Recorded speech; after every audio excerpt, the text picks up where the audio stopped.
Hello and welcome back to my channel.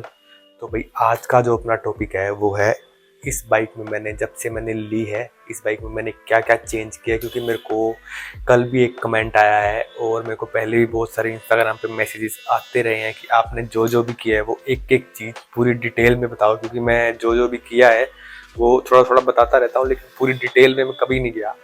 तो वैसे मैंने हर एक चीज़ की वीडियो बनाई है लेकिन फिर भी अब एक एक चीज़ की वीडियो देखना बहुत लंबा हो जाएगा। तो मैं एक एक चीज़ प्रॉपर जो जो भी मैंने इस बाइक में शुरू पहले दिन से और अब तक जो जो मैंने किया है वो प्रॉपर डिटेल में बताऊंगा।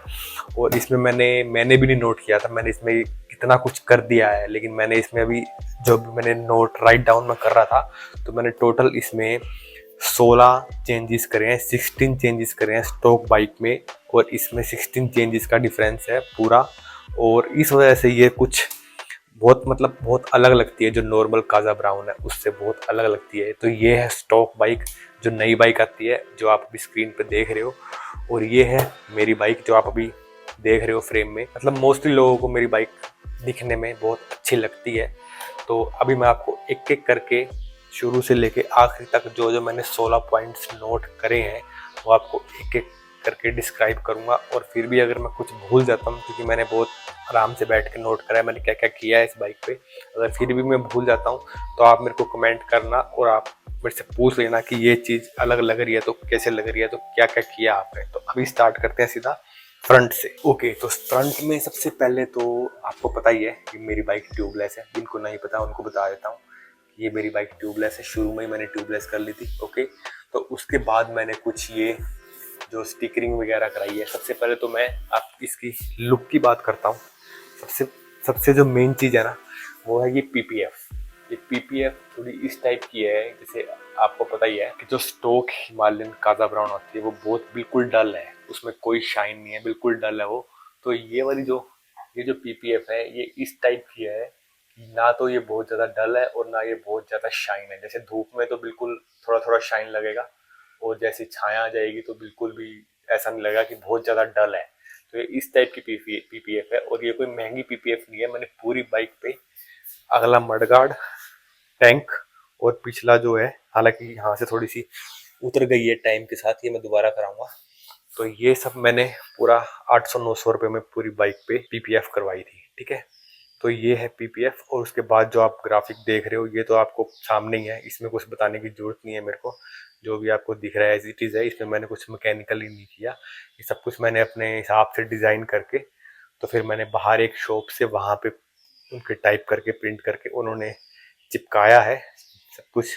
और ये फ्रंट में ये मैंने जो स्टॉक वाइजर है, जो स्टॉक आता है इस बाइक के साथ, ये मैंने मैट ब्लैक किया है। इसकी वजह से मैट ब्लैक करने की वजह से थोड़ा सा ना छोटा लगता है, छोटा लगता है तो ऐसा लगता है जैसे आफ्टर मार्केट है। ओके, तो अभी बात करते हैं सबसे मेन जो मैकेनिकल चीज मैंने करी है जिस वजह से ये बाइक बहुत ही डिफरेंट लगती है नॉर्मल हिमालयन 450 से, वो है इसका सस्पेंशन। लिफ्ट किया है मैंने आगे से, ये बाइक लिफ्ट है तो ये ऑलमोस्ट, मेरे को एग्जैक्ट नंबर तो नहीं पता कि कितनी लिफ्ट हुई है, लेकिन 230 mm कंपनी क्लेम करते हैं कि 230 mm इसकी ग्राउंड क्लियरेंस है।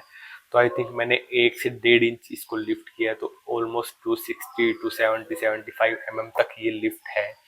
इस वजह से ये सबसे अलग लगती है क्योंकि बहुत ऊंची हो गई है। अब इसको लिफ्ट मैंने किया कैसे है वो बताता हूँ मैं आपको। तो मैंने जो किया था, मैंने थोड़ा उस टाइम मैंने इतना ध्यान नहीं दिया, मैंने इतना सोचा नहीं, मैंने थोड़ा मुश्किल तरीके से किया, लेकिन एक इजी तरीका भी है। मैंने क्या किया था, मैंने इस बाइक को जैक पे लगा के, ठीक है, नॉर्मली जैक पे लगा के, और मैंने इसको ये वाला नट खोला था, ये वाला खोला था और ये वाला खोला था, और ऐसे ही उस तरफ उस सस्पेंशन की। तो मैंने इस सस्पेंशन को फिर उठा के, बाइक को उठा के सस्पेंशन को नीचे पुश किया था। नीचे पुश करने से तो ये सस्पेंशन नीचे चला गया और बाइक आगे से लिफ्ट हो गई। ये थोड़ा मुश्किल है क्योंकि ये जो दोनों सस्पेंशन है ना ये अलग टाइप से बिहेव करेंगे। जैसे ही आप ये खोलोगे ना तो ये अलग टाइप से बिहेव करेंगे, ये चला जाएगा नीचे बिल्कुल और ये आ जाएगा ऊपर। तो इनको एडजस्ट करना थोड़ा सा मेरे लिए मुश्किल हो गया था, वो मतलब हालांकि मैंने कर दिया था लेकिन थोड़ा सा मुश्किल हो गया था मेरे लिए। तो इसका सबसे इजी तरीका क्या है, आपने क्या करना है, ये टायर खोलना है, पहले बाइक को लिफ्ट करना है और ये टायर खोलना है। टायर खोलने के बाद सेम ये 3 नट खोलने हैं और फिर इसको अपने हिसाब से नीचे करना है, ज़्यादा नीचे नहीं करना। अभी मैंने बिल्कुल इसके लेवल का किया है, बिल्कुल जो ये चीज़ है ये बिल्कुल इसके लेवल की है। ज़्यादा नीचे करोगे तो प्रॉब्लम आ सकती है। अभी तक कोई प्रॉब्लम नहीं आई, मैं लद्दाख गया हूँ, स्पीति गया हूँ, हर जगह गया हूँ, मैंने 12,000 बाइक चलाई है, तो मेरे को कोई दिक्कत नहीं आई। तो ये है सस्पेंशन का। तो अब आते हैं इसके अपर बॉडी पे। अपर बॉडी पे मैंने एक तो इसका जो हैंडल है वो नीचे किया है, ठीक है, अपने कंफर्ट के हिसाब से मैंने इसका हैंडल नीचे किया है। और मैंने इसके हैंडल में एक तो ये डैम्पिंग करी है, ये जो ट्यूब होती है ना, अपनी बाइक की ट्यूब होती है, अभी दिखाता हूँ मैं आपको। ओके, ये है जो अपनी बाइक की टायर की ट्यूब होती है, कोई भी ट्यूब हो सकती है। तो मैंने बेसिकली क्या किया है, ये खोला है, ठीक है, और इधर से ये खोला है और पूरा हैंडल को निकाल के यहाँ पे ट्यूब लगाई है और इसके नीचे भी ट्यूब लगाई है। ये वाली ट्यूब दिख रही है, ये मैंने कट नहीं करी क्योंकि यहाँ पे ब्लेड नहीं जा रहा था, तो ये मैंने पूरी पूरी कट कर दिया है। तो इससे क्या हुआ है, तो इसको करने का रीजन ये था कि हैंडल में मेरे को वाइब्रेशन फील हो रही थी, तो इससे वाइब्रेशन ऑलमोस्ट ना के बराबर है। 100, मैं 100 पे चलाता हूँ, 100 पे मेरे को कोई भी किसी भी टाइप की वाइब्रेशन फील नहीं होती। तो एक मेन चीज मैंने ये करी है, ये बहुत ईजी है, कोई इसमें कुछ भी नहीं करना। अगर आपको नॉलेज है तो आप अकेले कर सकते हो, अगर नहीं है तो 2 जने मिलकर आराम से इजीली कर सकते हैं। तो एक ये है, मैंने इसकी हैंडल की डैम्पिंग करी है, और एक मैंने इसके जो ब्रेक लीवर है, दोनों के दोनों, ये ब्रेक लीवर और वो क्लच लीवर मैंने डाउन किया है अपने हिसाब से, मैंने एडजस्टमेंट करके इनको डाउन किया है। और उसके बाद मैंने जो किया है इसमें, ये मिरर्स चेंज करे। ये मिरर्स जो है इनकी वजह से बहुत बढ़िया लुक आती है और रियर में बहुत अच्छे से दिखता है। ये सबसे मेन है इस बाइक को अच्छा दिखाने का, दिखने की वजह ये सबसे मेन है। ये मिरर्स मैंने लगाया है और इसके ऊपर भी प्रॉपर मैंने व्लॉग बनाया ये कैसे बनाया है। बेसिकली इसके अंदर ना जो ये है मिरर का, इसके अंदर एक स्पेसर लगाया मैंने और फिर नॉर्मल टाइट किया और कुछ भी नहीं किया। और ये एक हैंड ग्रिप लगाई है मैंने, ये हैंड ग्रिप बैडमिंटन जो आप खेलते हैं बैडमिंटन उसकी हैंड ग्रिप है। और उसके बाद आपको मैंने बता दिया कि हैंडल थोड़ा सा नीचे किया है मैंने। और ये जो है ये मैंने अपने कैमरे को देखने के लिए लगाया ताकि मैं देख सकूं मेरा कैमरा, मेरा गोप्रो ऑन हुआ है या नहीं हुआ। तो उसके बाद हम आते हैं अब, ओके, उसके बाद आते हैं हम इस रेडिएटर ग्रिल पे। ये जो रेडिएटर ग्रिल है ये आरी की है, तो ये आपको पता है ये सिल्वर कलर की आती है, तो मैंने इसको ब्लैक किया है ताकि पूरी बाइक के कलर के साथ मैच हो जाए, कुछ अलग से ना दिखे, अलग सी ना लगे। तो ये है रेडिएटर ग्रिल। और उसके बाद है, नीचे आते हैं आप ये सम गार्ड पे। ये सम गार्ड भी आरी का ओरिजिनल है और ये भी सिल्वर आता है। तो इसकी कहानी ये है कि पहले मैंने इसको कराया था पेंट, पहले मैंने इसको ब्लैक कलर में पेंट करवाया था। उसने बोला था कि बहुत अच्छा पेंट है, उतरेगा नहीं, ये है वो है, लेकिन ऐसा कुछ नहीं हुआ। मैं पहले ही राइड पे गया और बारिश आई, बारिश आने से जो ये टायर है ना, ये टायर जो पानी फेंकता है, तो यहाँ पे पानी लगा, हिट किया, और यहाँ पे पानी लगने से इस बाइक का जो यहाँ यहाँ से पेंट है इस सम गार्ड का, ये पेंट उतर गया। तो उसके बाद मैंने ये करवाया रैप। ये रैप को कुछ भी नहीं हुआ। ये इसके बाद मैं रैप कराने के बाद मैं स्पीटी भी गया हूँ, आई थिंक स्पीटी में भी मैंने ये रैप यूज़ किया है और लद्दाख में भी ये रैप यूज़ करा है, तो किसी भी टाइप की कोई दिक्कत नहीं आई। और ये मैंने अमेजोन से ऑर्डर किया था, इसका लिंक भी मैं डाल दूंगा और आप देख लो इसकी ये ब्रांड कौन सी है, ये ब्रांड का है ये, ठीक है। तो ये था इसका। और अब आते हैं हम सबसे मेन पॉइंट पे, जो है ये फुट पैड। फुट पैड पे भी मैंने डैम्पिंग की हुई है, आप देख सकते हो। ये जो नट है ये बड़े मैंने यूज करे हैं, और ये जो रबड़ है बेसिकली ये रबड़ आपको लगाई गई है कि आपको वाइब्रेशन फील ना हो ज़्यादा। हालांकि बहुत सारे लोग इसको रिमूव कर देते हैं, आई डोंट नो क्यों कर देते हैं। ये बेसिकली सिर्फ वाइब्रेशन कम करने के लिए है। और इसके अंदर भी मैंने, जैसे इसके अंदर ना ये है और ये है, ठीक है, ये जो ज्वाइंट है ना, और आप देख सकते हो इसके अंदर मैंने ना रबड़ की रिंग लगा रखी है। अगर आपको दिख रहा हो तो इसके अंदर ये रबड़ की रिंग लगा रखी है। तो बेसिकली ये रबड़ की रिंग क्या करती है, ये रबड़ की रिंग जो थोड़ी बहुत वाइब्रेशन है वो अपनी एब्जॉर्ब कर लेती है, ठीक है। एक तो ये रबड़ का फुट पैड हो गया, ये वाइब्रेशन को एब्जॉर्ब कर लेगा, और जो जो रबड़ की रिंग है वो भी वाइब्रेशन को एब्जॉर्ब कर लेगी। तो ये बहुत बड़ा रीजन है कि मेरी बाइक में वाइब्रेशन नहीं है, एक ये और एक हैंडल, दोनों जगह पे मेरे को बिल्कुल भी वाइब्रेशन फील नहीं होती। नेक्स्ट पॉइंट है ये ब्रेक। ये ब्रेक लीवर भी मैंने अपने हिसाब से इसको नीचे किया हो। तो बेसिकली क्या करना है, बिल्कुल सिंपल है, ये इसको पीछे पुश करना है, लॉक करना, लॉक है ये, और ये इसको निकाल देना है। इसको निकालने के बाद ये ब्रेक लीवर बिल्कुल फ्री हो जाएगा। तो फिर ये घूमेगा, ये घूमेगा, ये घूमेगा, तो अपने हिसाब से आप इसको ऊपर नीचे कर सकते हो। ये ऊपर नीचे होगा तो आपका ब्रेक लीवर भी ऊपर नीचे होगा।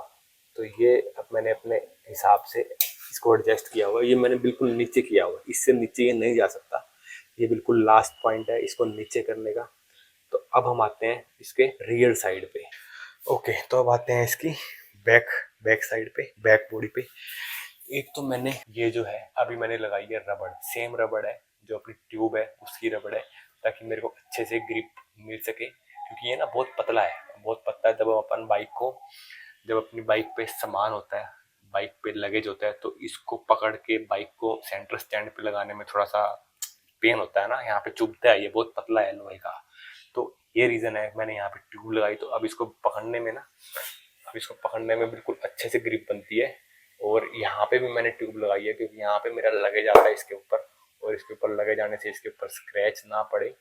तो ये मैंने ट्यूब यहाँ पे लगाई है। और ये मैंने लगाई है यहाँ पे मेरा लगेज का जो माउंट है, वो मैं स्ट्रैप यहाँ पे माउंट करता हूँ। तो इस वजह से ये चीज़, कुछ चीज़ है जिससे कि मेरी बाइक को स्क्रैच ना लगे। पहले मैंने यहाँ पे भी बैडमिंटन की ग्रिप यूज़ करी थी, लेकिन वो फट गई।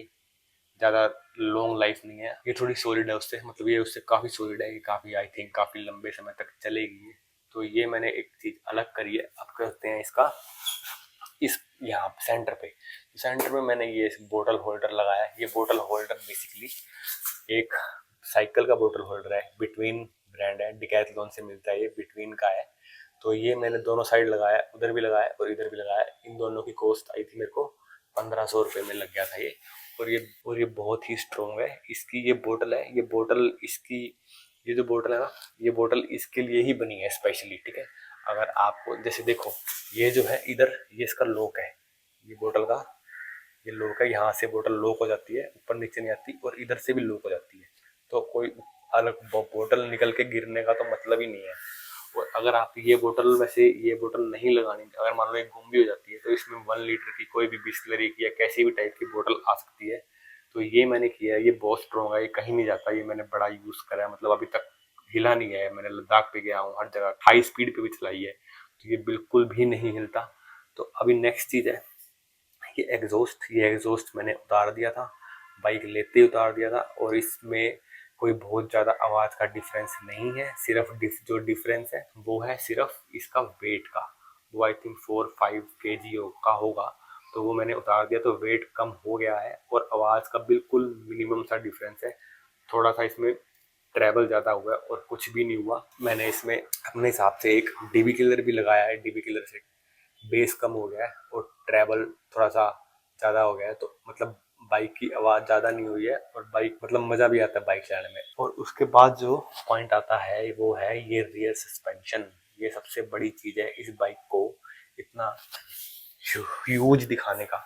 अब देखो ये बाइक कितनी ह्यूज लगती है, मतलब आगे से बहुत अपलिफ्ट है ना, तो इस वजह से बहुत बड़ी बड़ी लगती है। नॉर्मल जो हिमालयन है, मैंने नोट किया था, जैसे मैं लद्दाख गया था ना, मेरी बाइक सबसे अलग और सबसे बड़ी बड़ी दिख रही थी। बहुत सारे लोगों ने मेरे से पूछा भी था कि आपने क्या क्या कर रखा है, इतनी अलग क्यों दिख रही है। ये मैंने किया हुआ है इसको बिल्कुल हार्ड पे, अब इससे हार्ड पे नहीं हो सकता। ये बिल्कुल सॉफ्ट है, ये बिल्कुल हार्ड है। ये मैंने शोरूम से जब मैंने बाइक ली थी वहीं से करवा ली थी। तो मैंने आज तक इसको हार्ड सस्पेंशन में ही चलाया है और मेरे को कोई फर्क नहीं हुआ, क्योंकि मैं स्पेशली सीडी में राइड नहीं करता, मैं लॉन्ग राइड ही करता हूँ, मेरे लगेज के साथ ही राइड करता हूँ। तो लगेज के साथ राइड करने में सस्पेंशन हमेशा हार्ड ही होना चाहिए, ताकि आपकी बाइक बिल्कुल स्टेबल रहे। तो ये एक रीज़न है मेरी बाइक इतनी ऊंची लगती है, क्योंकि ये ना इजीली प्रेस नहीं होता है ना, इजीली प्रेस नहीं होता, तो आपकी राइड की क्वालिटी अच्छी रहती है। ओके, तो अब आते हैं इसके रियर मडगार्ड पे। ये रियर मडगार्ड मैंने चॉप किया था, और चॉप करने के बाद सबसे जो मेन है, जो ये लाइट है, ये लाइट बेसिकली यहाँ पे लगी होती है। तो मैंने इसको यहाँ से उतार के यहाँ पे 2 होल करके, एग्जैक्ट जैसे स्टॉक में होता है होल करके यहाँ पे लगाया है। और ये कुछ है नीचे से, इसको चॉप करने के बाद मैंने इसको वही उसी सीलेंट से फिल किया है, जिस सीलेंट से मैंने इसको ट्यूबलेस किया है बाइक को, वही सेम सीलेंट है, ताकि इसके अंदर मड ना जाए और कोई प्रॉब्लम ना हो, अंदर मिट्टी ना फंसे। तो बेसिकली ना ये 2 दो पार्ट है, एक ये और एक नीचे वाला। तो आप इसको रिमूव करोगे तो तब ये नीचे वाला पार्ट है। तो ऐसा कुछ नीचे से पता नहीं चलता कि मैंने कैसे क्या कर रखा है। तो इसके अंदर से मैंने ये जो लाइट है, ये लाइट मैंने इसके अंदर होल करके और सेम उसी, कुछ ज्यादा कुछ नहीं करना पड़ता, इसकी भी मैंने प्रॉपर वीडियो बना रखी है। तो इस वजह से भी बाइक थोड़ी सी मेरी अलग लगती है, पीछे से भी और साइड में से भी। एक ये है, और अभी मैंने रिसेंटली ये इसका चेन कवर को मैट ब्लैक में पेंट किया क्योंकि मेरे को थोड़ा डर लग रहा था, तो ये मैंने पेंट कर दिया। और मैंने ये जाना का साइड स्टैंड लगाया है जो कि थोड़ा सा मैंने इसमें अल्ट्रेशन करी है, अपने हिसाब से मॉडिफाई किया है। और अभी मैं जो नेक्स्ट ट्रिप पे जाऊंगा, अभी थोड़ी बारिश कम होगी, अभी मैं वेट कर रहा हूँ कि बारिश थोड़ी कम हो, क्योंकि जैसे ही मैं सोचता हूँ निकलने की वैसी बारिश हो जाती है। तो मेरे को बारिश में बाइक नहीं चलानी, स्पेशली हाईवेज पे, क्योंकि हाईवेज पे क्या होता है ना, जैसे पहाड़ों पे तो बारिश का पानी रुकता नहीं, ठीक है, पानी सीधा चला जाता है। लेकिन हाईवे पे कई बार हम 90 पे 100 पे होंगे और एकदम से पानी आता है, वो दूर से नहीं दिखता, पानी आता है, तो आप एकदम से ब्रेक अप्लाई नहीं कर सकते। और आप ब्रेक अप्लाई करोगे तो पूरा पूरा चांस है कि आप स्लिप होगे। और अगर आपने ब्रेक अप्लाई नहीं करी तो अगर बहुत ज़्यादा पानी है तभी भी आप गिरने के पूरे पूरे चांस है। तो इसलिए मैं बारिश में थोड़ा अवॉइड करता हूँ बाइक चलाना। पहाड़ों पे कोई दिक्कत नहीं है, हाईवेज पे दिक्कत है, क्योंकि हाईवेज पे स्लो आप चला नहीं सकते, फास्ट चलाओगे तो थोड़ा रिस्की है। तो ये है, अभी थोड़ी सी बारिश कम होगी फिर मैं राइड पे निकलूंगा। तो ये था मैंने अपनी बाइक पे इतना पूरे 16 पॉइंट है जो मैंने स्टॉक बाइक से लेके अब तक जो मैंने इसमें अल्ट्रेशन करी है।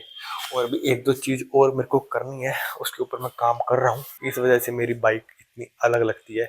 तो कुछ लोग सोच रहे थे कि ये मैंने मड गार्ड को ऊपर किया हुआ है, ये मड गार्ड ऊपर नहीं हो सकता किसी भी हालत में, क्योंकि इसका सेटिंग ही उन्होंने इस हिसाब से करी है कि इससे आप पंगे ले ही नहीं सकते, क्योंकि दो नट इधर है दो इधर है, तो ये कहीं नहीं, कुछ नहीं हो सकता इसका। तो मैंने मडगार्ड को नहीं छेड़ा था, मैंने सस्पेंशन को ही, लिफ्ट को, बाइक को ही लिफ्ट किया था। तो इस वजह से ये बाइक इतनी ह्यूज लगती है। बाकी मैंने अपने हिसाब से सब कुछ कवर कर लिया, अगर आपको कुछ और लग रहा हो तो आप मेरे को कमेंट करके पूछ सकते हो। बाकी ये जो है, ये जो अपनी ओल्ड जो बुलेट आती थी पहले, जो आती थी उल्टे गियर वाली, उसके एग्जॉस्ट की टिप पे लगता था। ये मैंने 50 रुपीज का लिया था और इसको गर्म होने से कुछ नहीं होता। तो बेसिकली इस हिसाब से बनाया गया है। तो बाकी तो और मैंने कुछ नहीं किया इस पे। तो यही था आज के व्लॉग में। तो bye bye tata, take care, अब आपको नेक्स्ट व्लॉग में मिलते हैं।